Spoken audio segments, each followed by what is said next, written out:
Shri PV Anwar നയിക്കുന്ന Trinamool Congress, Shrimati CK Janu നയിക്കുന്ന ജനാധിപത്യ രാഷ്ട്രീയ പാർട്ടി, ശ്രീ വിഷ്ണുപുരം ചന്ദ്രശേഖരൻ നയിക്കുന്ന കേരള കാമരാജ് കോൺഗ്രസ്, ഈ 3 കക്ഷികളെ UDFിൻ്റെ അസോസിയേറ്റ് അംഗങ്ങളാക്കാൻ ഇന്നത്തെ UDF ഏകോപന സമിതി യോഗം തീരുമാനിച്ചു. അതിൽ CK ജാനുവിൻ്റെയും വിഷ്ണുപുരം ചന്ദ്രശേഖരൻ്റെയും പാർട്ടികൾ ഇപ്പോൾ നിലവിൽ NDAയുടെ ഘടകകക്ഷികളാണ്. അവർ NDA വിട്ട് UDFിൽ ചേരാനുള്ള ആഗ്രഹം പ്രകടിപ്പിക്കുകയും അവരത് രേഖാമൂലം അഭ്യർത്ഥിക്കുകയും ചെയ്തത് UDF യോഗം ചർച്ച ചെയ്തിട്ടാണ് ഈ 3 പാർട്ടികളെയും UDFിൻ്റെ അസോസിയേറ്റ് അംഗങ്ങളാക്കാൻ വേണ്ടി തീരുമാനിച്ചിരിക്കുന്നത്. UDFിലെ ഘടകകക്ഷികൾ തമ്മിലുള്ള ഉഭയകക്ഷി ചർച്ചകൾ അസംബ്ലി തെരഞ്ഞെടുപ്പുമായി ബന്ധപ്പെട്ട് ഉടൻ ആരംഭിക്കും. അത് എത്രയും പെട്ടെന്ന് പൂർത്തിയാക്കി അതാത് രാഷ്ട്രീയ പാർട്ടികൾ അവരുടെ സ്ഥാനാർത്ഥി നിർണയത്തിലേക്ക് കടക്കണം എന്നാണ് UDF യോഗം തീരുമാനിച്ചിട്ടുള്ളത്. കൂടുതൽ വിശദാംശങ്ങളുമായി അശ്വതി കൊച്ചിയിൽ നിന്നും ചേരുന്നുണ്ട്. അശ്വതി, തെരഞ്ഞെടുപ്പ് മുന്നിൽ കണ്ടുകൊണ്ട് UDF ഒരു പടി കൂടി മുന്നോട്ട് കടക്കുകയാണ്. UDF വിപുലീകരിച്ചിരിക്കുന്നു, അൻവറിന് അസോസിയേറ്റ് അംഗത്വം നൽകുന്നു, അതിനു പുറമെ CK ജാനുവിനും അംഗത്വം നൽകിയിരിക്കുന്നു. അതേസമയം CK ജാനുവും വിഷ്ണുപുരം ചന്ദ്രശേഖരനും NDAയുടെ ഒരു ഭാഗമാണ്. അത് വിട്ടുവന്നാൽ മാത്രമേ UDFിൽ സീറ്റ് കിട്ടുകയുള്ളൂ എന്ന് ഉറപ്പിച്ച് പറയുകയുമാണ് പ്രതിപക്ഷ നേതാവ്. എന്തൊക്കെ തീരുമാനങ്ങളാണ് ഇന്നത്തെ UDF യോഗത്തിൽ എടുത്തിരിക്കുന്നത്? രാജേഷ്, ഇന്ന് വലിയ രീതിയിലുള്ള ഒരു ചർച്ച UDFിൽ ഉണ്ടായിരിക്കുന്നു. തദ്ദേശ സ്വയംഭരണ സ്ഥാപനങ്ങളിലേക്കുള്ള തെരഞ്ഞെടുപ്പിലുണ്ടായ വലിയ വിജയം അത് നിയമസഭാ തെരഞ്ഞെടുപ്പിലും ആവർത്തിക്കാനുള്ള ഒരു മുൻകരുതൽ മുന്നൊരുക്കങ്ങളൊക്കെയാണ് UDF ഇപ്പോൾ മുന്നോട്ട് വെക്കുന്നത്. അതിന്റെ ഭാഗമായി വളരെ നേരത്തെ തന്നെ നിയമസഭാ തെരഞ്ഞെടുപ്പിന്റെ ചർച്ചകൾ തുടങ്ങി വെക്കാൻ UDFിന് സാധിക്കുന്നു എന്നതാണ് ഇതിൽ ഏറ്റവും പ്രധാനപ്പെട്ട കാര്യം. അതിൽ തന്നെ ഇന്ന് മുന്നണി യോഗത്തിൽ മുന്നണി വിപുലീകരണം പ്രധാനപ്പെട്ട അജണ്ടയായിരുന്നു. ഏറ്റവും ഒടുവിൽ PV അൻവർ, അതുപോലെ തന്നെ CK ജാനു, വിഷ്ണുപുരം ചന്ദ്രശേഖരൻ എന്നിവരുടെ പാർട്ടികളെ UDFിലേക്ക് അസോസിയേറ്റ് അംഗങ്ങളായിട്ട് ആക്കാനായിട്ട് തീരുമാനിച്ചിരിക്കുന്നു എന്നാണ് പ്രതിപക്ഷ നേതാവ് വ്യക്തമാക്കിയിരിക്കുന്നത്. അതിൽ ഇപ്പോൾ വിഷ്ണുപുരം ചന്ദ്രശേഖരനാണ് ഒരു എതിർപ്പ് അറിയിച്ചുകൊണ്ട് അങ്ങനെ പറഞ്ഞിട്ടില്ല എന്ന് പറഞ്ഞ് രംഗത്ത് വന്നിരിക്കുന്ന ഒരു സ്ഥിതി ഉണ്ടായിരിക്കുന്നത്. PV അൻവറും CK ജാനുവിനെയും സംബന്ധിച്ച് അത് പ്രതിപക്ഷ നേതാവ് ഇക്കാര്യങ്ങൾ വ്യക്തമാക്കി, അവർ വരുന്നതുമായി ബന്ധപ്പെട്ട കാര്യങ്ങൾ വ്യക്തമാക്കി കഴിഞ്ഞു. അതിൽ അവരുടെ ഭാഗത്തു നിന്ന് മറ്റൊരു പ്രതികരണവും ഈ ഒരു ഘട്ടത്തിൽ ഉണ്ടായിട്ടില്ല.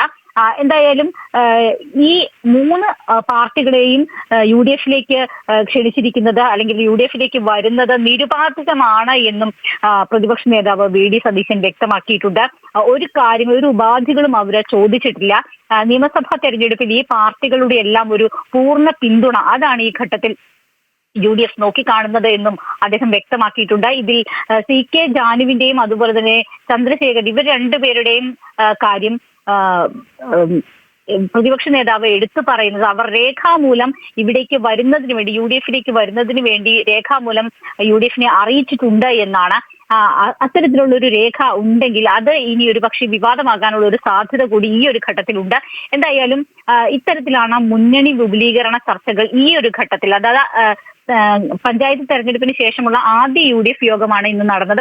ഈ ഒരു ഘട്ടത്തിൽ ഇത്തരത്തിലാണ് മുന്നണി വിപുലീകരണവുമായി ബന്ധപ്പെട്ട ചർച്ചകൾ മുന്നോട്ട് പോയിക്കൊണ്ടിരിക്കുന്നത്, ഇങ്ങനെ തീരുമാനങ്ങൾ എടുത്തിരിക്കുന്നത്. ഇതിൽ കേരള കോൺഗ്രസ് ജോസ് കെ മാണിയുടെ പാർട്ടിയെ കൊണ്ടുവരുന്നതുമായി ബന്ധപ്പെട്ട് നേരത്തെ തന്നെ ചർച്ചകൾ ഉണ്ടായിരുന്നു. അതിൽ PJ ജോസഫ് അടക്കമുള്ള ആളുകൾക്ക് അതിൽ പ്രശ്നങ്ങൾ ഉണ്ടായിട്ടുണ്ട്. പക്ഷെ നിലവിൽ പാർട്ടിയെ കൊണ്ടുവരുന്നതുമായി ബന്ധപ്പെട്ടിട്ട് ഒരു തീരുമാനം ഇല്ല.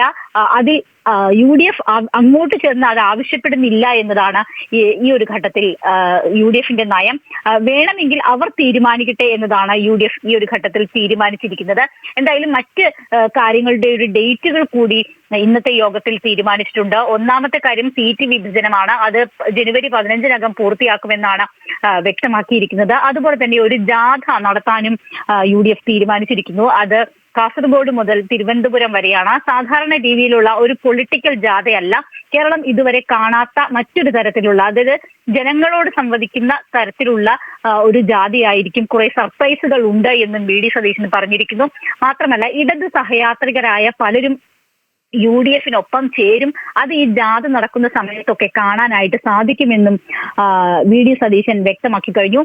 അതുപോലെ തന്നെ ഈ CPM-ഉം BJP-യുമായിട്ടുള്ള സഖ്യത്തെക്കുറിച്ചുള്ള ചർച്ചകളും ഇവിടെ ഉണ്ടായിട്ടുണ്ട്. പ്രാദേശികമായി പോലും അത്തരത്തിലുള്ള ഒരു ചർച്ചയും അല്ലെങ്കിൽ സഖ്യവും CPM-ഉം BJP-യുമായിട്ടും വേണ്ട എന്നതാണ് UDF-ന്റെ നിലപാട്.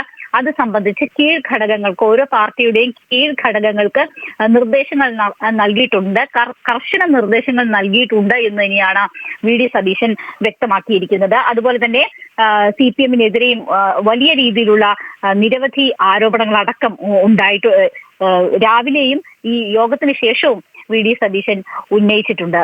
രാജേഷ്, അശ്വതി, UDF-നെ സംബന്ധിച്ചിടത്തോളം ഒരു കൂട്ടായ തീരുമാനമാണ് മുന്നണി വിപുലീകരിക്കുക എന്നുള്ളത്. പക്ഷേ PV അൻവറിൻ്റെ കാര്യത്തിലെടുത്തൊരു തീരുമാനത്തിൽ ഒരു കൂട്ടായ ഒരു തീരുമാനം ഉണ്ടായിട്ടുണ്ട് എന്നുള്ളതിൽ വ്യക്തതയുണ്ടോ? കാരണം മുസ്ലിം ലീഗ് PV അൻവറിന് അനുകൂലമായ നിലപാട് മുമ്പേ എടുത്ത ഒരു ഘടകകക്ഷിയാണ്. പക്ഷേ പരസ്യമായി തന്നെ VD സതീശനെ ഉൾപ്പെടെയുള്ള മുതിർന്ന കോൺഗ്രസ് നേതാക്കൾക്കെതിരെയും PV അൻവർ സംസാരിച്ചിരുന്നു. ഇത്തരം കാര്യങ്ങളൊക്കെ മറന്നുകൊണ്ട് തന്നെയാണോ ഇപ്പോൾ UDF-ലേക്ക് എടുത്തിരിക്കുന്നത്?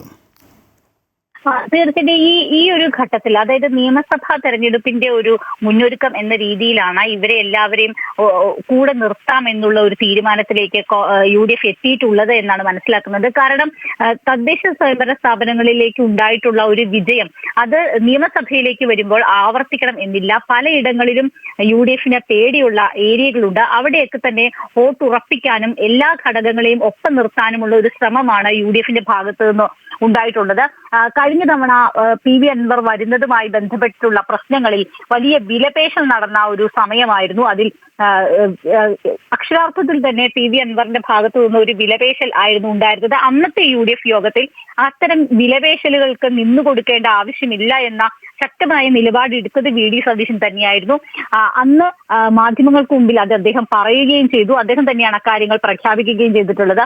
അതിൽ നിന്ന് ഒരു മാറ്റം ഈ നിയമസഭാ തെരഞ്ഞെടുപ്പ് വരുമ്പോഴേക്കും ഉണ്ടാകുന്നു എന്നതാണ്. ഇന്നത്തെ ചർച്ചയും ആദ്യഘട്ടം മുതൽ ഈ വളരെ പെട്ടെന്ന് തന്നെ ചർച്ച അവസാനിക്കുന്ന ഒരു കാര്യമാണ് നിലവിലുണ്ടായിട്ടുള്ളത്. എന്തായാലും ഇതൊരു ആദ്യത്തെ ചർച്ചയാണ്. നിയമസഭാ തെരഞ്ഞെടുപ്പുമായി ബന്ധപ്പെട്ടിട്ടുള്ള ആദ്യ മുന്നണി യോഗമാണ് ഇത്. ഇനി അടുത്തത് സീറ്റ് വിഭജനമൊക്കെ ആയിട്ട് വരുന്ന സമയത്ത് ഒരു പക്ഷേ ആ ഘട്ടത്തിലായിരിക്കും കുറച്ചുകൂടി സീരിയസ് ആയിട്ട് നിയമസഭ തെരഞ്ഞെടുപ്പിലേക്ക് ഫോക്കസ് ചെയ്യുക. രാജേഷ്.